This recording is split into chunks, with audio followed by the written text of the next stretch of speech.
श्री शिवाय नमस्तुभ्यम। हर हर महादेव। दोस्तों, कैसे हैं आप सब। देखिए, आज का ये वीडियो बहुत ही खास होने वाला है।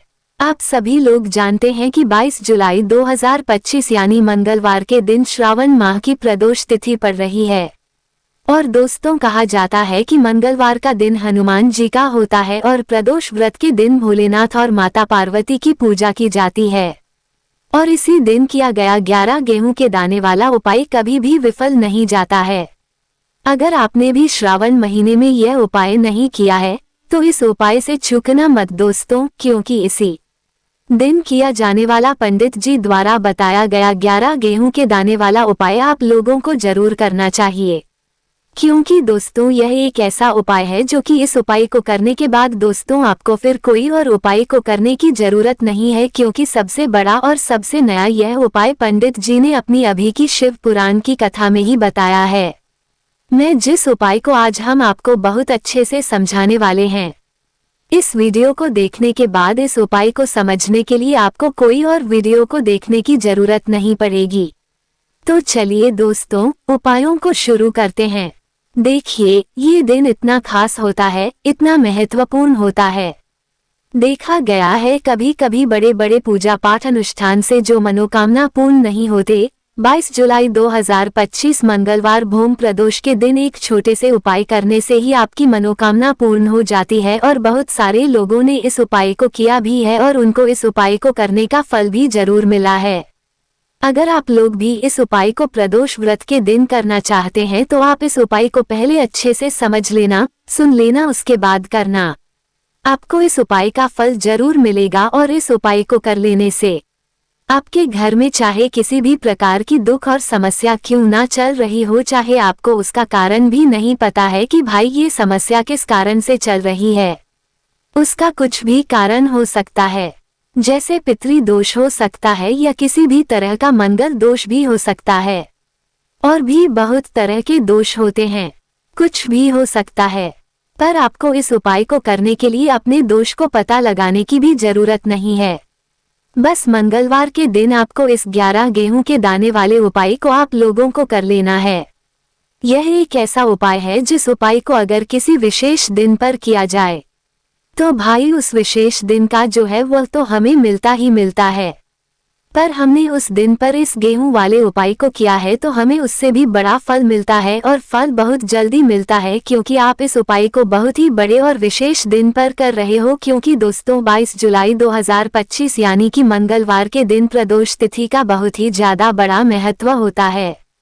इसीलिए दोस्तों, आज की इस वीडियो में हम आप लोगों को गेहूं के दाने वाला उपाय समझाएंगे। जी, इस उपाय को करने से अगर आपकी किसी भी प्रकार की मनोकामना है, किसी भी प्रकार की परेशानी है, सबसे ज्यादा समस्याएं आपके जीवन में ही हैं। अगर आपको धन प्राप्ति नहीं हो पा रहा है, रुपए पैसे की आपके घर में लगातार दिक्कत परेशानियां चलती चली आ रही है, आपका व्यापार, आपकी नौकरी अगर अच्छे से नहीं चल रहे हैं, जिसकी वजह से घर में लगातार आर्थिक समस्याएं बनी रहती हैं, घर का कोई ना कोई सदस्य अगर बीमार रहता है, आपस में एक दूसरे से लड़ाई झगड़ा होता रहता है, किसी की अगर बनती नहीं है, तो पूज्य गुरुजी ने कहा है कि जब आपके जीवन में ऐसी परिस्थितियां आ जाए कि आप एक एक रुपया खर्च करने से पहले कई कई बार सोचने लगे हो, आपको धन प्राप्ति अगर नहीं हो पा रहा हो, तो आपको सिर्फ और सिर्फ 11 गेहूं के दाने से एक ऐसा विशेष उपाय करना है जो आपकी इन सारी समस्याओं को सिर्फ 7 दिन के अंदर ही समाप्त कर देगा। तो चलिए जानते हैं इन विशेष उपायों के बारे में। लेकिन उससे पहले जो भी मेरे भाई, मेरी प्यारी बहनें आज चैनल पर पहली बार आए हैं या मेरी आवाज आज पहली बार सुन रहे हैं, अगर आप भी महादेव के सच्चे भक्त हैं तो वीडियो को लाइक और चैनल को सब्सक्राइब जरूर कर लें और कमेंट बॉक्स में लिखें हर हर महादेव, ओम नमः शिवाय। अब हम समझते हैं इस वाले उपाय को हमें करना किस समय है। इस 11 गेहूं के दाने वाले उपाय को हमें इस प्रदोष व्रत के दिन करना किस समय है। तो देखिए, इस उपाय को करने का जो समय है वो सुबह का समय है और शाम का समय भी है। अब देखिए, यहाँ पर हम मुख्य रूप से सुबह का समय नहीं बोलेंगे, क्योंकि 22 जुलाई मंगलवार प्रदोष व्रत का दिन है और इस दिन प्रदोष काल के समय का बहुत महत्व होता है। बाकी अगर सुबह के समय भी करेंगे तो भी अच्छा होगा, उसमें कोई भी दिक्कत वाली बात नहीं है। तो चलिए जानते हैं इस विशेष उपाय के बारे में। लेकिन उससे पहले एक प्रार्थना, अगर आप इस चैनल पर नए हैं तो आप इस वीडियो को लाइक करें, चैनल को सब्सक्राइब करें और कमेंट बॉक्स में आप अपनी राशि या अपना नाम जरूर डाल दें, क्योंकि हम राशि से जुड़ा भाग्य भी बताते हैं और भाग्य में चल रही परेशानियों को दूर करने के लिए वह आसान से आसान उपाय भी बताते हैं। तो चलिए अब हम अपने सबसे पहले उपाय की बात कर लेते हैं। देखो, गुरुजी ने कहा है कि अगर मंगलवार के दिन प्रदोष व्रत पड़ जाए तो इस दिन आपको 11 गेहूं के दाने वाला उपाय तो अवश्य ही करना चाहिए। देखो, यह उपाय यदि आपके जीवन में कर्जा बहुत अधिक है, आपके जीवन में संकट बहुत अधिक रहते हैं, आपके ऊपर बहुत अधिक विपदा आ रही है, बार बार आपको अपने व्यापार में और अपने धन में हानि देखने को मिल रही है, यानी कि आपको प्रत्येक कार्य में हानि हो रही है, तो आपको यह उपाय करना चाहिए। देखिए, इस उपाय के लिए आपको 11 गेहूं के दाने आपको लेने हैं। ठीक है, 11 दाने लेने के बाद में आपको जरूरत होगी चावल के दानों की। 11 चावल के दाने और 11 गेहूं के दाने, और चावल के दाने खंडित नहीं होने चाहिए। अब आप कहोगे, भैया गेहूं कहाँ से लेने हैं? देखो, आपको किसी भी किराना स्टोर पर गेहूं के दाने आपको आसानी से मिल जाएंगे, जाकर ले लेना, ठीक है ना। 11 गेहूं 11 चावल के दाने लेने हैं। साथ ही साथ आपको एक तांबे का लोटा लेना है और उस तांबे के लोटे में आपको जल भरना है। जल आपका खुद के घर का होना चाहिए, मंदिर का नहीं होगा। अब आप ये सब सामग्री लेकर पहुंच जाओगे महादेव के शिवलिंग के पास में। शाम के टाइम पर प्रदोष काल में देखो, जब आप यह उपाय कर रहे हो तो अपना फेस रखना उत्तर दिशा, नॉर्थ डायरेक्शन की तरफ। अब यहाँ पर जो मैं आपको क्रम बताने जा रहा हूँ ना, उस मेरे क्रम को बहुत ध्यान से सुनिए। महादेव को अगर कोई सबसे प्रिय है ना, तो उनकी सबसे छोटी पुत्री जिनका नाम है माता अशोक सुंदरी, जो आपके पास में चावल के 11 दाने हैं ना, उन चावल के 11 दानों को माता अशोक सुंदरी के स्थान पर आपको अपना नाम और गोत्र बोलते हुए समर्पित कर देने हैं, है ना। और चावल के दानों को रखने के बाद में जो आपके पास में तांबे का लोटा है ना, उस तांबे के लोटे को कहीं पर भी हम जल नहीं चढ़ेंगे, सिर्फ और सिर्फ माता पार्वती का जो हस्तक कमल आपको दिख रहा है, यहीं पर गोल गोल आपको समर्पित करना है, उसी जल को, और कहीं नहीं। ना तो माता अशोक सुंदरी के स्थान पर, ना तो शिवलिंग के ऊपर, सिर्फ आपको यहाँ पर गोल गोल जलाधारी पर आपको उस जल को समर्पित करना है। अब आपके पास में बचे हुए हैं 11 गेहूं के दाने, और बचे हैं उन्हीं 11 गेहूं के दाने को आपको अपनी मनोकामना, अपने विशेष कहते हुए महादेव के शिवलिंग के ऊपर अगर आप भोम प्रदोष के दिन प्रदोष काल में समर्पित कर देते हैं तो आपकी जो भी मनोकामनाएं होंगी, जो भी विश होंगी, महादेव पूरी जरूर करते हैं। अन्न को समर्पण करने से, उस खासकर गेहूं को समर्पण करने से हमारी इच्छाएं पूरी होती हैं, और अगर वह दिन प्रदोष का दिन हो तब तो इससे सुंदर संयोग कुछ भी नहीं हो सकता। आपकी इच्छाओं को पूरा करने के लिए बहुत स्पेशल, बहुत प्यारा सा उपाय आप सभी को जरूर करना है। ध्यान में रखिएगा, यह उपाय प्रदोष काल में करना है। देखो, गुरुजी ने कहा है, भगवान शिव के शिवलिंग पर 33 कोटि देवी देवताओं का वास होता है। अगर हम शिवलिंग के सामने कुछ भी उपाय करते हैं तो हमारे सभी देवी देवता हमसे खुश हो जाते हैं। यह उपाय आपको अवश्य करना है।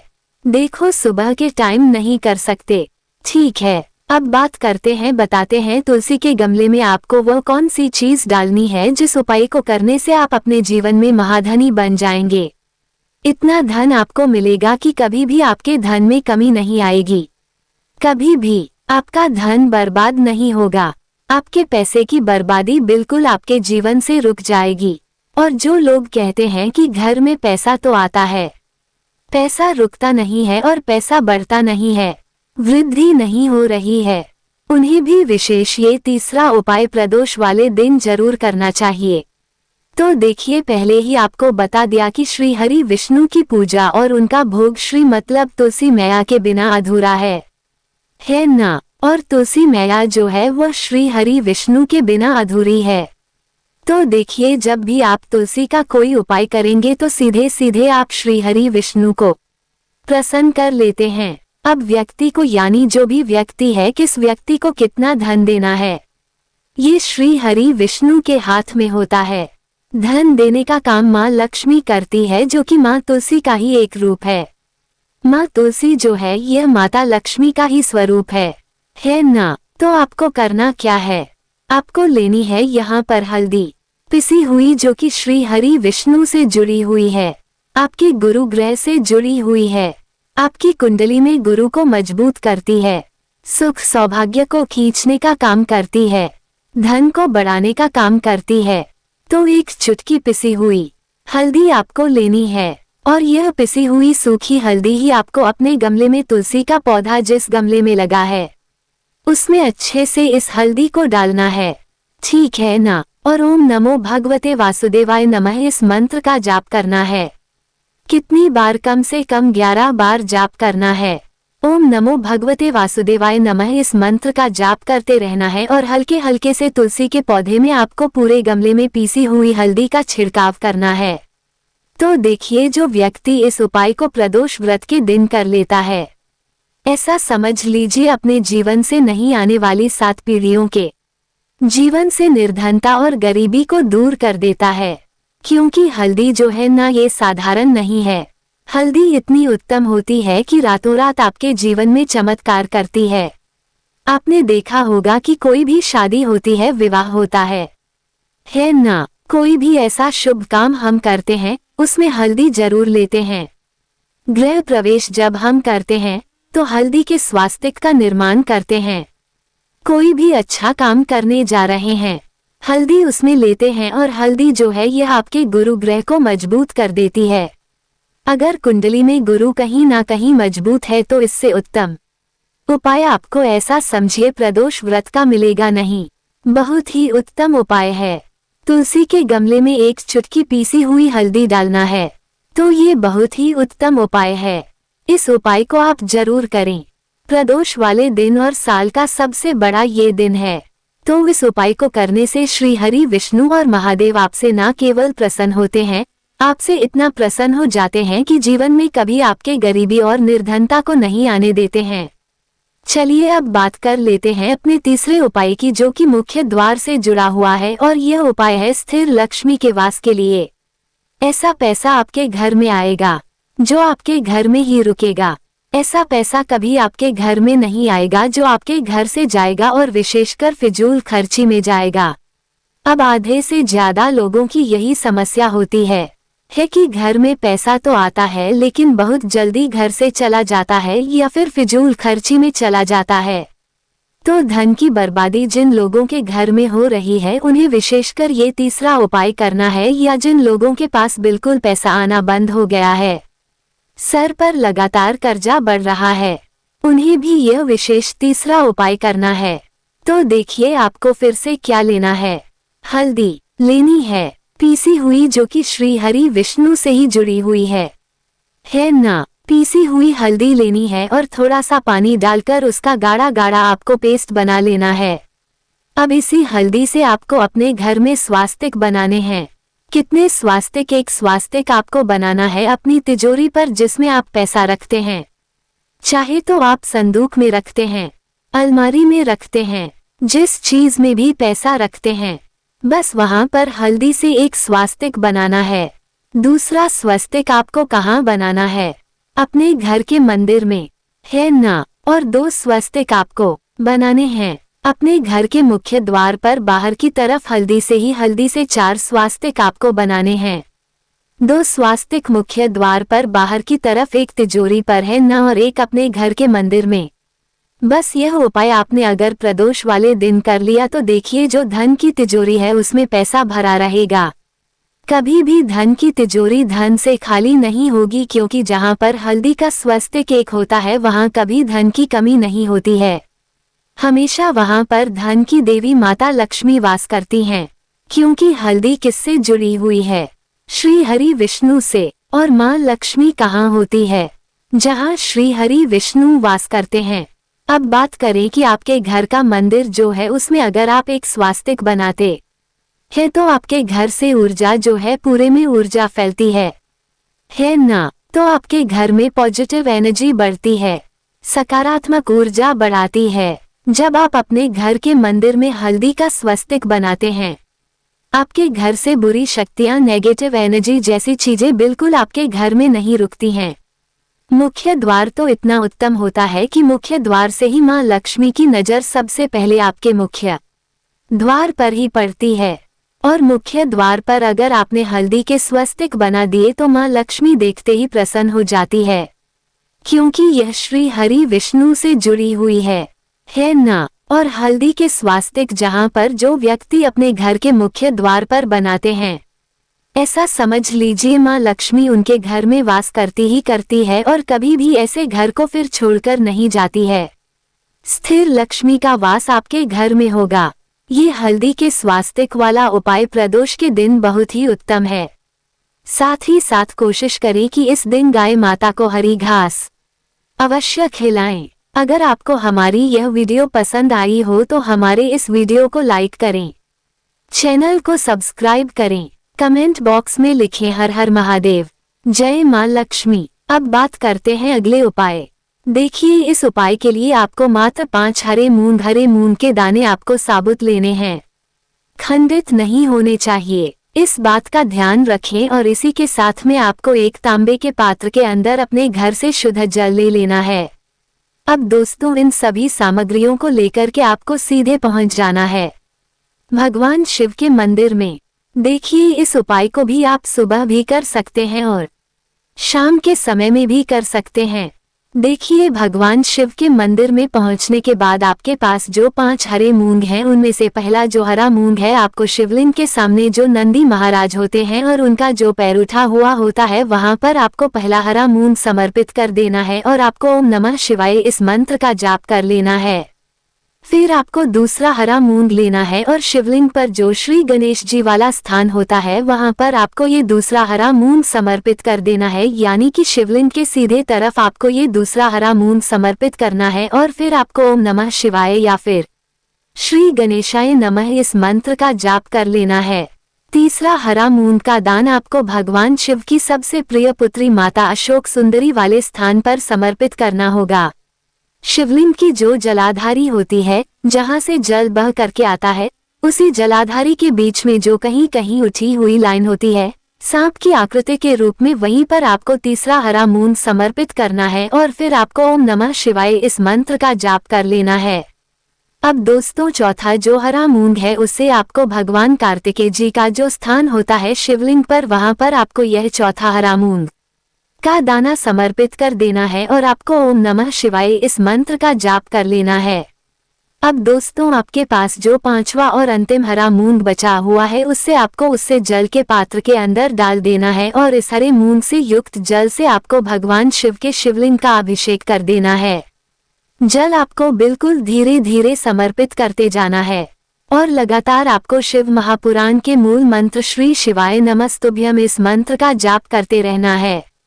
फिर आपको शिवलिंग के सामने बैठकर, यदि आप अपने बच्चों के लिए यह उपाय कर रहे हैं, यदि आप अपने बच्चों की बुद्धि, ज्ञान और विवेक के लिए उपाय कर रहे हैं, तो उसके लिए आपको प्रार्थना कर लेनी है। या फिर व्यापार में वृद्धि करने के लिए यह उपाय कर रहे हैं तो उसकी कामना करते हुए आपको प्रार्थना कर लेनी है। या फिर अपनी नौकरी के लिए कर रहे हैं, या फिर अपने इंटरव्यू के लिए, या फिर धन की प्राप्ति के लिए कर रहे हैं, जिस भी कामना के लिए आप उपाय कर रहे हैं, उसे परिपूर्ण करने के लिए आपको महादेव से प्रार्थना कर लेनी है और फिर आपको वापस अपने घर आ जाना। पूज्य गुरु जी ने कहा है कि जो भी व्यक्ति इस उपाय को कर लेता है, तो यकीन मानिए आपके जीवन की जो सारे संकट, कष्ट और बाधाएं ही वह सभी समाप्त होंगे। अब हम बात करते हैं अगले उपाय की। इस उपाय के लिए आपको एक दीपक लेना है। दीपक आप मिट्टी का भी ले सकते हैं और शुद्ध आटा मढ़कर उसका दीपक भी आप तैयार कर सकते हैं। दीपक के अंदर गोल बाती का प्रयोग करना है और दीपक के अंदर आपको शुद्ध घी का प्रयोग करना है। इसी के साथ में आपको मात्र एक फूल वाली लौंग लेनी होगी। अब यह एक दीपक और एक फूल वाली लौंग लेकर के सीधा आपको पहुंचना होगा बरगद के वृक्ष के वहां पर। देखिए, सबसे पहले तो आपके पास जो एक फूल वाली लौंग है, उसे आपको बरगद के वृक्ष की जड़ में समर्पित करना है। देखिए, अगर आपके जीवन में कोई भी बड़ा संकट आने वाला है, कोई भी बड़ा कष्ट आने वाला है, तो वह इस उपाय के माध्यम से दूर होने वाला है। महादेव की विशेष कृपा रहेंगी कि जो भी संकट आपके जीवन में आने वाला होगा वह भी दूर हो जाएगा। तो आपको एक लौंग समर्पित करनी है बरगद के वृक्ष की जड़ में, और वहीं पर आपको जो है गोल बाती वाला दीपक जो आप लेकर के गए हैं उससे भी वहां पर प्रज्वलित कर देना है। वटकेश्वर महादेव का स्मरण करते हुए देखिए, जब भी आपको जीवन में इस साल लगने लगे कि आपके जीवन में कुछ भी अच्छा नहीं चल रहा है, तब भी आप कोई उपाय करना है तो इस प्रकार से आपको यह उपाय करना है। अब हम जान लेते हैं चौथे विशेष उपाय के बारे में। देखें, यदि आपके विवाह में शादी में कोई भी समस्या आ रही है, यदि आपका जो कर्ज है वह दिन पर दिन बढ़ते ही जा रहा है, तो आपको यह चमत्कारी उपाय करना चाहिए। कोई भी समस्या अगर जीवन में है तो उसे दूर करने के लिए आप कोई उपाय करना चाहिए। मंगल दोष से जुड़ी हुई समस्या भी है तब भी आपको यह उपाय करना चाहिए। देखिए, इस उपाय के लिए आपको एक तांबे के पात्र के अंदर अपने घर से शुद्ध जल लेना है और इसी के साथ में आपको एक चुटकी लाल चंदन लेना होगा। अब आपको क्या करना है कि जो लाल चंदन आपने लिया है उसे आपको उससे जल के पात्र के अंदर डाल देना है, और यह जल जो है आपको लाल चंदन से युक्त तैयार कर लेना है, और ये लाल चंदन से युक्त जल आपको भगवान शिव के मंदिर में लेकर के पहुंचना है। लेकिन यह उपाय भी आप सुबह से लेकर के शाम तक कर सकते हैं। अब दोस्तों, ये जो लाल चंदन से युक्त जल है इससे आपको भगवान शिव के शिवलिंग पर धीरे धीरे अर्पित कर देना है, और आपको लगातार श्री शिवाय नमस्तुभ्यम इस मंत्र का जाप करते रहना है। देखिए, यदि आपके जीवन में विवाह से जुड़ी समस्या चल रही है तो आपको मंगलेश्वर महादेव का स्मरण करना है, और जीवन में अधिक कर्ज की समस्या है तो आपको आरण मुक्तेश्वर महादेव का स्मरण करना है। देखना, एक दिन आपकी सब तरह की समस्या जल्दी ही